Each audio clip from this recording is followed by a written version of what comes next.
In the middle of the sea, an earthquake shakes the bottom of the ocean with such strength that it creates cracks that emit a bright blue light. On the surface, a couple is enjoying their time together when the guy surprises his girlfriend with a proposal. Before she can reply, suddenly something pulls the man underwater. The woman is confused as she looks around, only to start screaming when his dead body floats up to the surface. Soon the killer appears too. It's an alpha zombie, who immediately kills the woman. Meanwhile Hunter, Ray, and his niece Jada are having fun fishing when they see another boat catching fire in the distance. They immediately rush over and Hunter helps to put out the flames before anything serious can happen. The fire was started by mishandled fireworks, which Hunter confiscates because he's the local supervisor. He also scolds the group in the boat for drinking and sailing, but Blaine doesn't take it well. Meanwhile on top of a cliff, a mysterious man watches the blue light with his binoculars. Back to Hunter's group, they go back to fishing and Ray catches something quite big on his line. After some effort, he pulls it out and is shocked to see a dead person's body looking completely blue. Jada uses an underwater camera to investigate and discovers the blue light on the seabed, which isn't normal at all. Hunter quickly informs the authorities on the radio and while Jada covers the body, the guys notice the blue light on the surface too. Jada looks away for 1 second and discovers the body is gone. This guy is also a zombie and quickly attacks her, severely injuring her shoulder.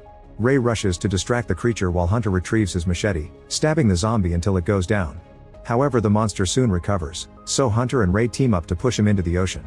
In town, Hunter's girlfriend Kenzie and her daughter Sam receive a call from Hunter, who wants Kenzie to help Jada because she's a doctor.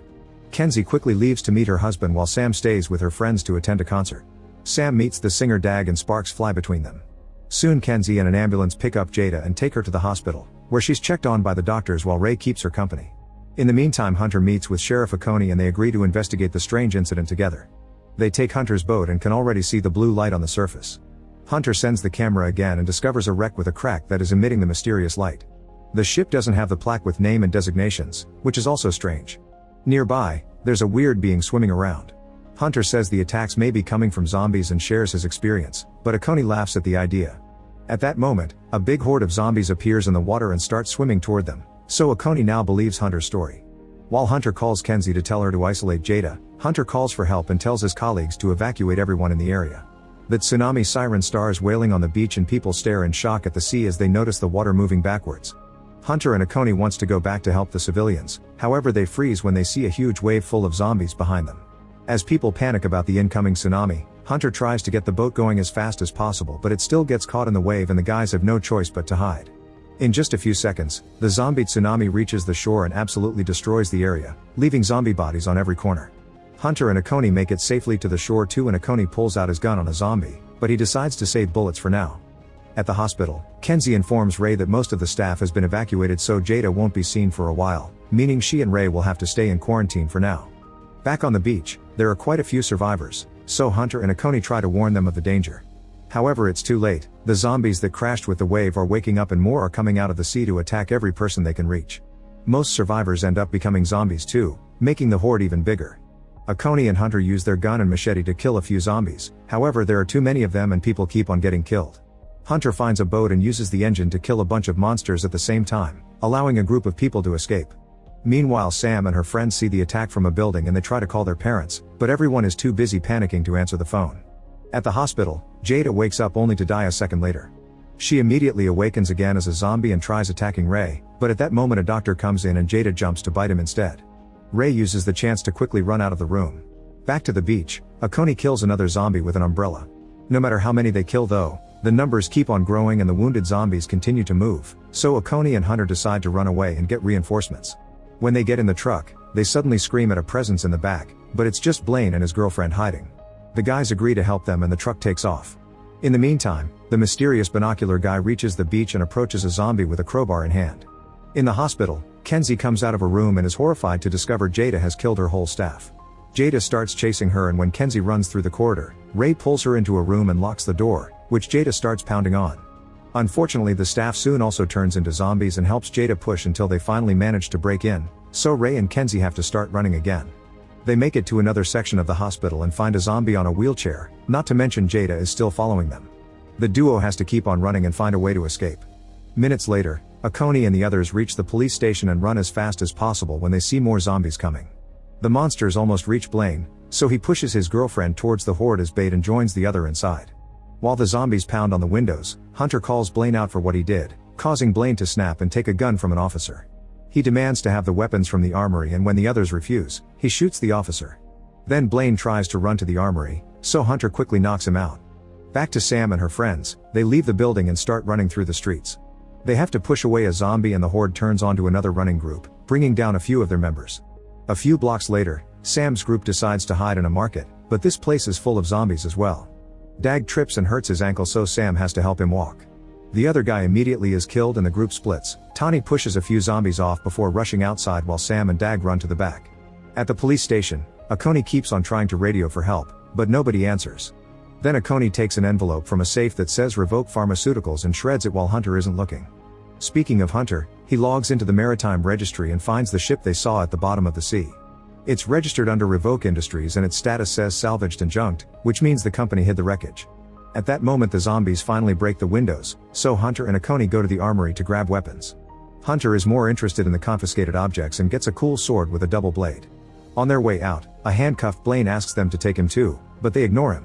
Using police shields, the duo pushes their way through the horde at the door, and while Akoni shoots the closest ones, Hunter uses a bazooka to finish off the group coming from the street. Unfortunately the zombies are still moving, and to make matters worse, a second zombie tsunami is approaching. The duo escapes on the truck, and as they drive through the woods they encounter the alpha zombie, so they drive over him. However, the monster is just fine. Back to Sam and Dag, they make it to the parking lot and find his van, where a band member is chilling. He's had the headphones on all along and didn't know what was happening. The guy opens the van for the others before he tries to be a hero, but he can't fight so many zombies at the same time and is quickly killed. Sam and Dag lock the doors and try to escape, but the van won't start. Meanwhile Tani manages to leave town and runs through the woods as the zombies still follow her. She sees a house in the distance and rushes to the front gate, where Marty sees her on the security cameras. This is the mysterious guy from earlier, who has captured a zombie and keeps it hidden in the basement to study it. Marty asks her to show the back of her head to confirm she wasn't bitten and finally opens the gate when he sees she's clean. Tani rushes inside right before the zombies reach her, but now the horde waits in front of the gate. Then Tani borrows Marty's radio and calls her dad, who turns out to be Akoni. She promises to stay inside with Marty and asks Akoni to get Sam at the market. At the police station, Blaine manages to reach the body of the dead officer and grabs the keys to finally free himself. When he tries to leave, he finds his zombie girlfriend at the door, who immediately jumps on him and bites him. In the parking lot, Dag admits that he's been slowing Sam down and tells her to leave without him. Then he gets out of the car through the window and climbs to the roof, where he starts singing with his ukulele to keep the zombies distracted. At that moment Akoni and Hunter arrive, so Sam runs towards them while Akoni shoots down any monster that tries to grab her. As Sam leaves with the men, the zombies finally reach Dag and kill him. Afterward the group heads to the hospital, closing the door right before the zombies can reach them. Kenzie isn't answering any messages, so Sam runs through a corridor to grab a phone before hiding in a room. She uses it to talk through the speakers, asking her mom to find them at the second floor. The noise attracts a bunch of zombies, so Hunter and Akoni start fighting them with a gun and the fire extinguisher. Sam doesn't realize that the phone cord is stuck around her leg, and soon the monsters start pulling it from outside. A zombie breaks the door with its head, so Sam has to defend herself with a double blade. At the same time Hunter grabs two wires from the power box and electrocutes a zombie, which starts an electricity chain that jumps from creature to creature and kills them all. Then Kenzie and Ray arrive in the elevator.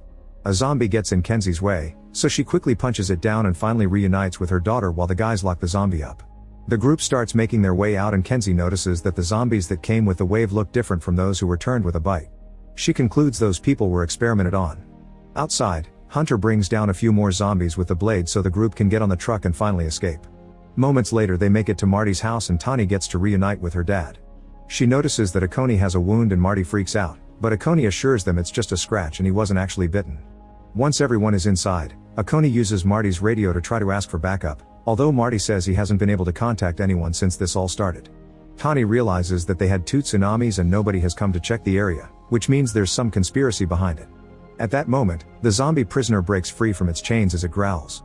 Akoni hears a noise and goes to investigate, entering the experiment room and finding the bed empty. Suddenly the zombie jumps on him and after some struggle, Akoni gets bitten. As he yells in pain, he kicks the zombie off him and the noise of the monster hitting the furniture alerts the others. The zombie hears them and goes upstairs, where the guys push it away and it ends up fighting against Kenzie. Marty immediately attacks it with his taser, instantly killing him. Ray brings Akoni upstairs and Tani takes care of his wound while Hunter connects the taser to the blade to make a more effective weapon. The group scolds Marty for hiding a zombie, so he explains he's been experimenting to learn their weakness. These zombies are full of a liquid with phosphorus, which explains the glow in the water and why electricity is the only way to truly stop them. Hunter concludes they must lure the zombies back to the water and run power to it to kill them all at the same time.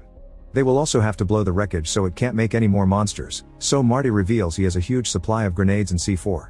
While the group starts packing up the weapons, Hunter goes outside to clear the way but the taser doesn't work. The gate suddenly opens so Kenzie comes out to help as well. She turns on the wood chipper, then she and Hunter begin fighting the zombies to throw them one by one into the chipper to obliterate them. Their teamwork is perfect and soon all the enemies are killed so the group can escape. On their way out, Kenzie tells Hunter that if anything happens to her, he should take care of Sam. Akoni soon starts feeling sick so they stop to rest in a cave. It's strange that he hasn't turned yet, and Marty explains that he wasn't bitten near his head so the infection is taking longer to reach his brain. Knowing that the end is coming, Akoni decides to confess what he knows. 30 years ago, a pharmaceutical company came to this beach to test a new anti-aging medicine in a ship away from government scrutiny. They bribed everyone to keep the secret, including the local council leaders. Akoni agreed to help because they promised to provide his wife with medical care, but sadly she died anyway. However, the medicine wasn't actually ready for human trials and caused terrible side effects, so the company shipped out the patients and the staff before sinking the ship with the infected people inside. They also removed the identification plaque because it had the company logo on it. Kenzie suspects those weren't side effects and that making weapons out of humans was the company's intentions all along. At that moment the zombies find them and attack. Hunter finally makes the taser blade work and starts killing the creatures with Marty's help while the others run away. On the way out, Tani must leave Akoni because he finally dies, but she makes sure to put a grenade in his hand. Once all the zombies are down, Hunter and Marty join the others and get out of the cave. Before leaving, Tani watches how Akoni wakes up as a zombie and in his last seconds of clarity, he activates the grenade. The explosion blocks the cave and stops more zombies from following them. Moments later the group makes it to the beach and splits to carry on the plan. Marty also reveals he left some C4 in his house and uses a remote to blow it up now.